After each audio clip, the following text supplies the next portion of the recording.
All right, this is Ubaid on behalf of Electronics, and in this video, we'll be talking about economies and diseconomies of scale.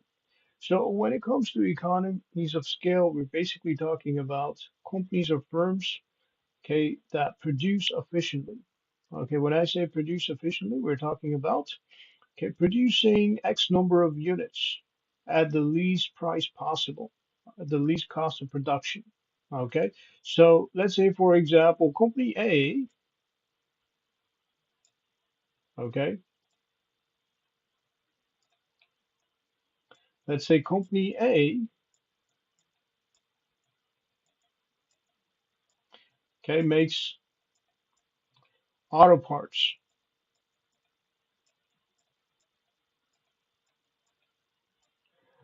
All right, and company B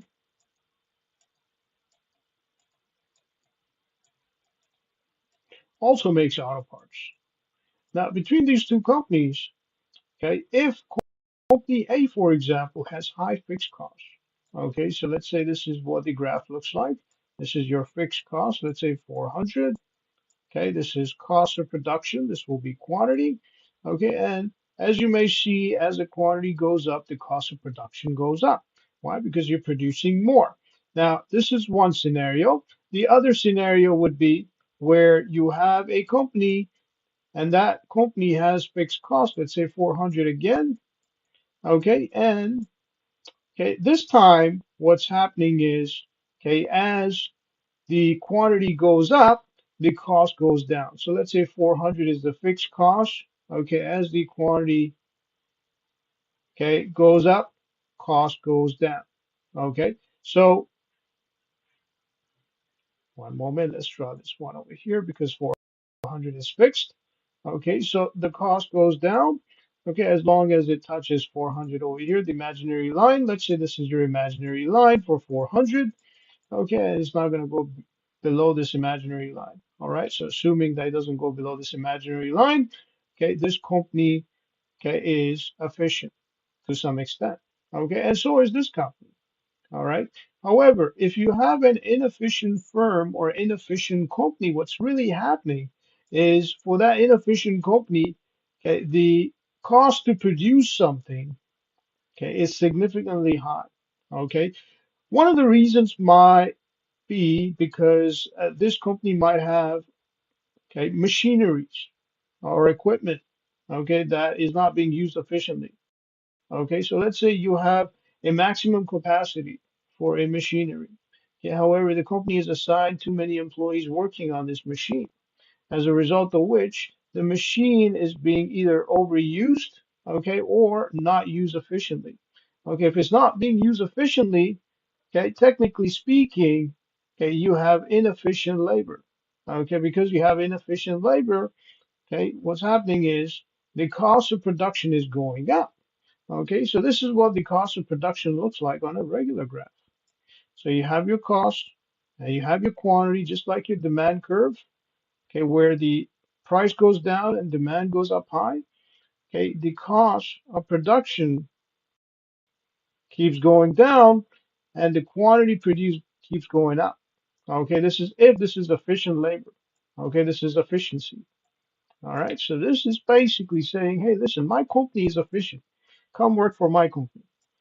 All right. However, on the other side, if this company, if the same firm is inefficient, what you're basically saying is, hey, listen, okay, as the cost of production, okay, or the quantity produced goes up, as the production goes up, the cost rises as well. All right, which shouldn't be the case because for most firms, okay, if they produce in bulk, let's say they produce in larger quantity, okay, the larger the quantity up to a certain extent, obviously, okay, up to your maximum limit, just like your elevator where you have a maximum number of people, okay. Um, Up to a certain quantity, the company is efficient in reducing its cost of production.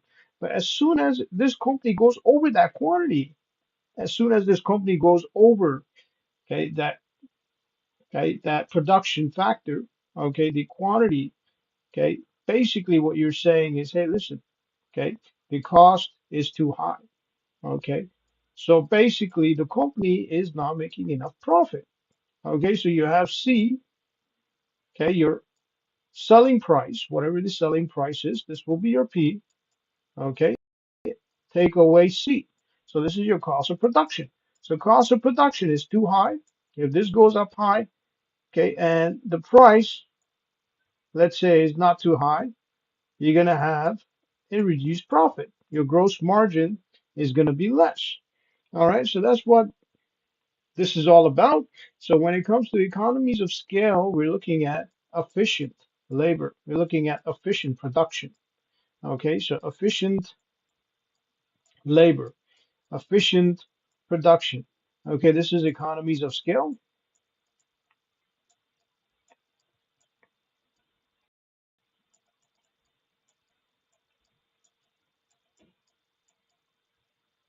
All right, and where you have inefficient labor and inefficient production, if this is inefficient, so let's say this is inefficient,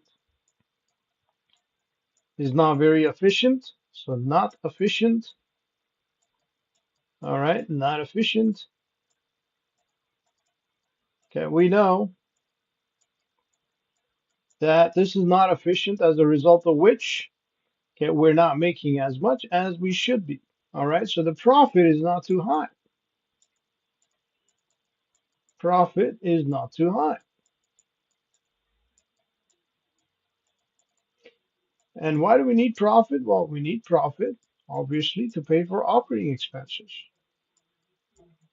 okay, for investments, okay, for expansion, okay, well, to expand the company, to expand its operations, okay, as well as, okay, to